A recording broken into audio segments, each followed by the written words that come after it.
అన్నగా మేము కలిగి ఉండడానికి మీరు ఇచ్చిన ధన్యతకై స్తుతిస్తున్నాము. దేవా, ఈ ఉదయకాలం నీ సన్నిధిలో చేరి నిన్ను ఆరాధిస్తూ ఉండగా ఈ సమయం మాకు దీవెనకరంగా చేయాలని ప్రార్థిస్తున్నాము.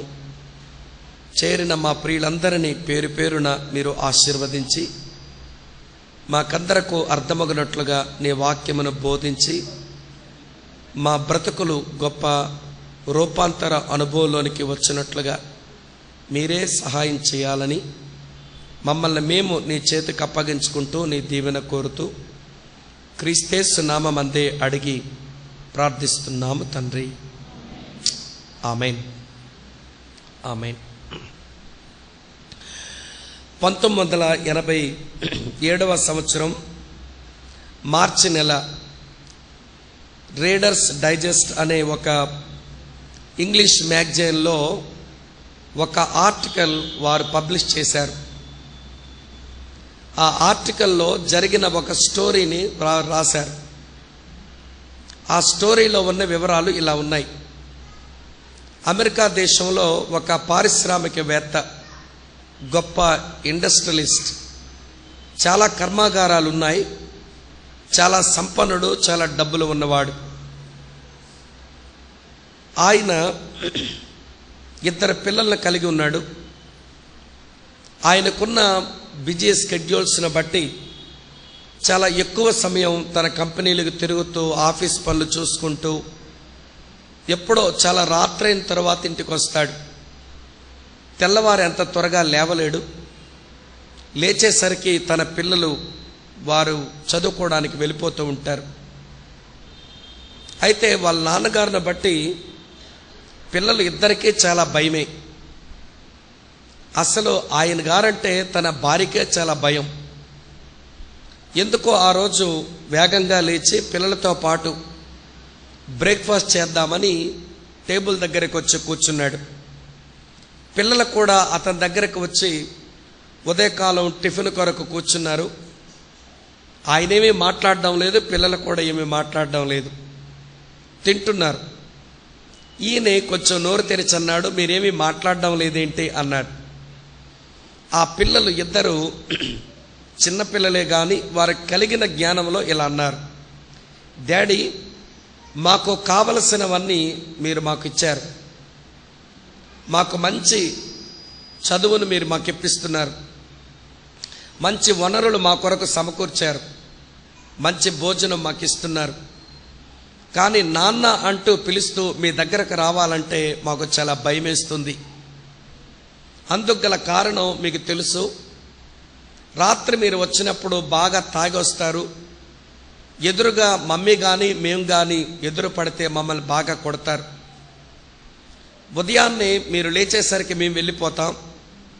మేము మిమ్మల్ని కలుసుకున్న ప్రతిసారి మీతో దెబ్బలు తింటున్నాం. అందుకే మీరంటే మాకు భయం, అందుకే మీతో మాట్లాడలేకపోతున్నాం అని బాధతో వాళ్ళు చెప్పారు. ఆ మాటలు విన్న తండ్రి హృదయం కొంచెం కరిగి, మీరు అంతగా నన్ను గూర్చి బాధపడితే త్రాగుడు వలనే మీకు నాకు మధ్య ఇంత దూరం పెరిగిపోతే ఈ రోజు నుంచి నేను త్రాగకుండానే ఇంటికి వస్తాను అని ఆ మాట చెప్పాడో లేదో వాళ్ళ సీట్లలోంచి ఆ పిల్లలు లేచి వాళ్ళ నాన్నగారి దగ్గరికి వెళ్ళి పట్టుకొని కన్నీళ్లు పెట్టుకున్నారు. ఆ దృశ్యం అతనికి బాగా కలిచి వేసింది. నా త్రాగుడు వల్లే కదా నా పిల్లల ప్రేమకు నేను దూరం అవుతున్నాను, వారు కూడా నా ప్రేమకు దూరం అయిపోతున్నారు. ఈ రోజు నుంచి తాగనని పిల్లలిద్దరినీ పట్టుకొని బాధతో చెప్పి తన కంపెనీ పనుల మీద యథావిధిగా వెళ్ళిపోయాడు. సాయంత్రం తనతో పనిచేస్తున్న వారి యొక్క ఒత్తిడి కొంచెం ఎక్కువైంది. ఆ రోజు శరీరం కూడా త్రాగుడికి లాగేస్తూ ఉంది. అందుచేత ఆ రోజు కూడా త్రాగవలసి వచ్చింది. ఉదయం అతను చేసిన ప్రమాణం సాయంత్రానికి అది నీటి మీద రాసిన రాతల్లాగా మిగిలిపోయింది. బాగా తాగింటికి వచ్చాడు. కానీ ఉదయకాలం అతను చేసిన ప్రమాణాలు ఇంకా మనసులో ఉన్నాయి. అందుచేత ఈరోజు కొట్టలేదు. కానీ ఎందుకో బాగా మనస్సు నొప్పితో తన గదిలోనికి వెళ్ళిపోయాడు. ఆ గదిలో అతనికి జరిగిన స్ట్రగుల్ ఏంటో మనకు తెలియదు. భార్య బిడ్డలకి ఆయన తొందర చేయకూడదు అనుకున్నారు. వారు కూడా నిద్రపోయారు. ఉదయాన్నే పిల్లలు వెళ్ళిపోయారు. ఆయన తలుపు తీసుకుని బయటికి రాలేదు. భార్య వచ్చి తలుపు కొడుతుంది, తలుపు తెరవడంలా. సరే, ఇక పక్క వాళ్ళని పిలిచి, ఇంట్లో పనిచేసే వాళ్ళని పిలిచి ఆ తలుపులు తీయిస్తే అక్కడున్న ఫ్యాన్కు ఆయన ఉరిపోసుకుని చచ్చిపోయాడు. అక్కడ ఒక నోట్ రాసి పెట్టాడు. ఆ నోట్లో ఉన్న మాటలు ఇలా ఉన్నాయి: నన్ను కన్న తల్లికి నేను చాలా దుఃఖాన్ని మిగిలించి వెళ్ళిపోతున్నాను. నన్ను కట్టుకున్న భార్యకు మానని గాయాన్ని చేసి వెళ్ళిపోతున్నాను. నేను కన్న నా పిల్లలకు త్రాగుబోతు పిల్లలు అనే ముద్ర మిగిల్చి వెళ్ళిపోతున్నాను. నన్ను సృజించిన దేవునికి ఒక నశించు ఆత్మగా మిగిలాను. ఈ మాటలే రీడర్స్ డైజెస్ట్ వాడు రాసి దానిపైన ఒక టైటిల్ వేశాడు. ఆ టైటిలే ఈరోజు నా మెసేజ్ టైటిల్. ఆ టైటిల్ ఏముందంటే, రాగల తరములలో పుట్టబోవు వారికి మీరు మిగుల్చినదేమి, what we are going to leave for our future generations. మన వెనకాల వస్తున్న మన తరానికి మనము మిగుల్చున్నదేమి. ఈ త్రాగుబోతు ఎవరికి ఏమీ మిగల్చలేదు.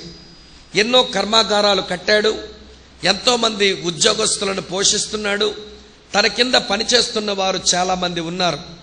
కానీ విచారకరమైన విషయం, ఆయన ఏమీ మిగల్చలేదు. దేవునికేమీ మిగల్చలేదు. తల్లికి, భార్యకు, పిల్లలకు యోగ్యమైనవేమీ మిగల్చలేదు. కనుక ఈ ఉదయకాల సమయంలో ఈ ఇలస్ట్రేషన్ మళ్ళీ చివరిలో జ్ఞాపకం చేస్తాను, మధ్యలో దాని జోలికి రాను. ఇప్పుడు నా వర్తమానం ఏంటనంటే, దైవజనుడైన ఆసాపు దేవుని ప్రజల ముందు ఇలాగే నిలబడి, రాగల తరములలో పుట్టబోవు పిల్లలకు మీరు ఏం మిగులుస్తున్నారు అని ఒక ఛాలెంజ్ విసిరాడు. ఆ సవాలే 78వ కీర్తన. చూడండి, 78వ కీర్తనలో ఆయన ఏమంటాడో, 5వ చరణం: రాగల తరములలో పుట్టబోవు పిల్లలు దానిని ఎరుగునట్లును, వారు లేచి తమ పిల్లలకు దాన్ని వివరించినట్లును